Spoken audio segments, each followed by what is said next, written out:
विधवा बहू का फैसला। महक की शादी रोहन से होती है। रोहन माँ बाप का इकलौता बेटा होता है, लेकिन फिर किसी कारण से रोहन की मौत हो जाती है।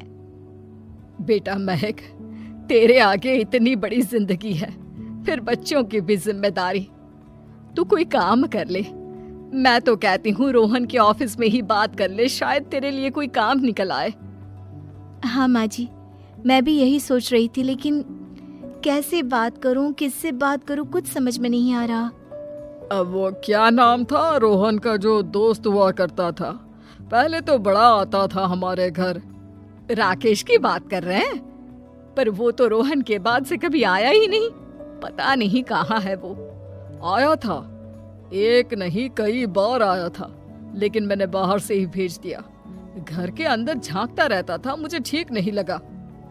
अरे आपको तो पता नहीं क्या ठीक लगता है और क्या नहीं। उसका नंबर है मेरे पास, मैं आज ही फोन करती हूँ। सास राकेश को फोन लगाती है और शाम को घर आने का न्योता दे देती है। अरे आंटी, ओहो भाग्य हमारे कि आपने घर बुलाया। मैं तो कई बार आया, लास्ट टाइम तो अंकल से मुलाकात भी हो गई थी।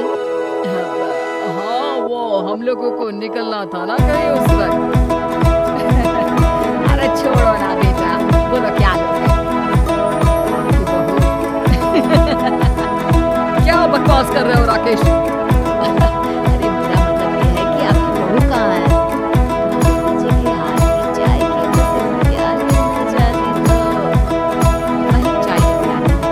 लेकिन वो जैसे ही राकेश की ओर देखती है, उसे राकेश पसंद नहीं आता।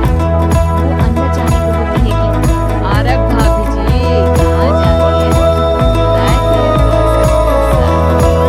जिन्हीं बच्चों को खाना दे रही है, आप माँ जी से बात करिए।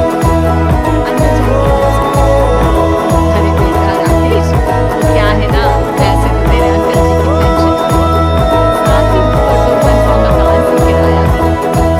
हम लोगों का तो अच्छा चल जाता है, लेकिन महक मेरी चिंता आप तक आदेश है।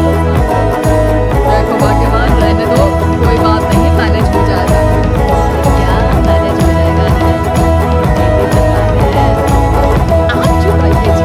अब क्या है ना राकेश, तुझे तो पता है कि रोहन के दो बच्चे हैं, उनकी पढ़ाई लिखाई का खर्चा बहुत है। हम ये चाह रहे थे कि रोहन के ऑफिस में महक को भी अगर कोई काम मिल जाता तो क्यों नहीं जाती? मैं हूँ ना, मैं बात कर लूँगी। वैसे तो आप नहीं समझे, महक भाभी को बोल देना कि कल तैयार रहे मेरे साथ ऑफिस चलने के लिए। मैं मालिकों से मिलवा दूंगा उन्हें। महक अंदर से सब सुन रही थी। अच्छा आंटी जी, तो चलता हूँ, कल आ जाऊंगा। अच्छा भाभी जी, तैयार रहिएगा कल।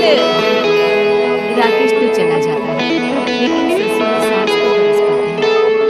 मुझे ये आदमी एक पैसे का पसंद नहीं है। तुम इसे बोल दो कि हमें कहीं नहीं करवानी बहू से कोई नौकरी। अरे क्यों नहीं करवानी? सारा पैसा मैं इसके बच्चे और इसी पर लगा दूंगी, तो मेरी बेटी को क्या दूंगी? जरूरत क्या है तुम्हारी बेटी को तुम्हारे पैसे की? तो मैं यही बड़े पैसे वाले घर की बहू है। अपनी बहू की सोचो जो अब तुम्हारी बेटी जैसी है। क्या निशान ये है? अरे अपना भाषण अपने पास रखो। सारा दिन काम करेगा तो बाहर क्या करेगा? बहू सब सुन रही है।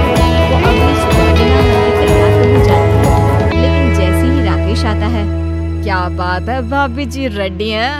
तो फिर चले डेट पर, मतलब इंटरव्यू पर। महक सामने आती है कि सामने ससुर जी खड़े होते हैं। हाँ महक बेटा, आओ चलते हैं, मैं भी चल रहा हूँ। ससुर को तैयार देखकर राकेश का चेहरा बन जाता है। अंकल जी, आप परेशान हो जाएंगे। अरे रहने दीजिए ना, धूप भी बहुत है। वैसे भी स्कूटर में तो 2 लोग ही बैठ सकते हैं ना। तो तुम चलो, मैं बहू के साथ अपनी कार से आ जाता हूँ। महक ससुर जी को देखकर खुश हो जाती है, उसे शांति हो जाती है। वो लोग रोहन के ऑफिस जाते हैं, जहाँ बॉस कहते हैं, नमस्ते अंकल। नमस्ते महक, कैसे हैं आप लोग? रोहन का सुनकर बहुत दुख हुआ अंकल। वैसे कैसे आना हुआ? बेटा, क्या हमारी बहू के लिए तुम्हारी ऑफिस में कोई काम मिल सकता है? हमने राकेश से इसी सिलसिले में तुमसे बात करने को कहा था।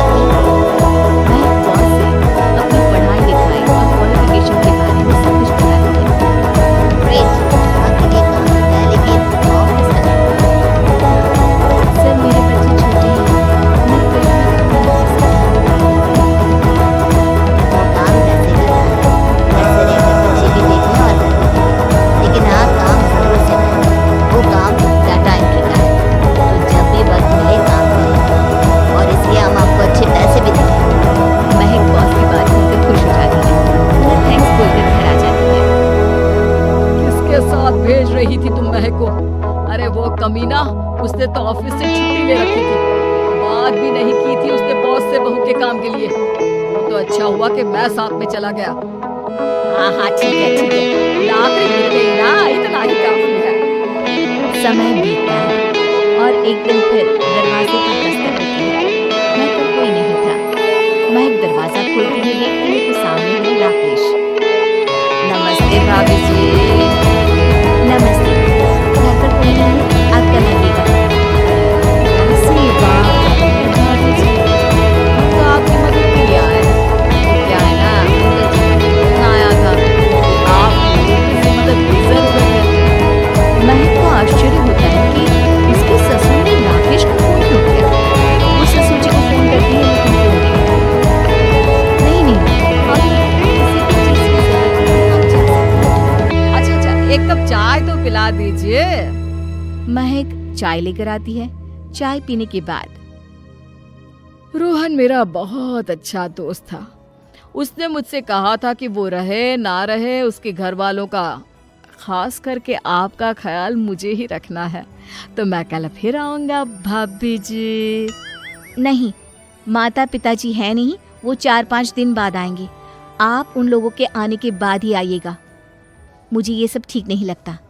अरे छोड़िए ना भाभी जी, लोगों का तो काम है कहना। मेरा मतलब है वो तो बोलते ही रहेंगे। आता हूँ मैं कल। महक को अब गुस्सा आ जाता है। हमेशा शांत और मधुर बोलने वाली महक पहली बार जिंदगी में फैसला लेती है और फैसला होता है राकेश को सबक सिखाने का। बड़े बेशर्म हैं आप। किसने कहा आपको कि आप आए? अरे भैया, साफ साफ बोला ना कि नहीं जरूरत है किसी की मदद की। मैं अकेले सक्षम हूँ अपना घर संभालने के लिए। आज आखिरी बार बोल रही हूँ, इस घर की तरफ आंख उठाकर भी देखा ना तो देख लेना, वरना वरना पुलिस के हवाले कर दूंगी। निकलो यहाँ से या धक्के मार कर निकालूं। पुलिस का नाम सुनते ही राकेश वहां से 9-2-11 हो जाता है और महक को अपने फैसले पर गर्व होता है।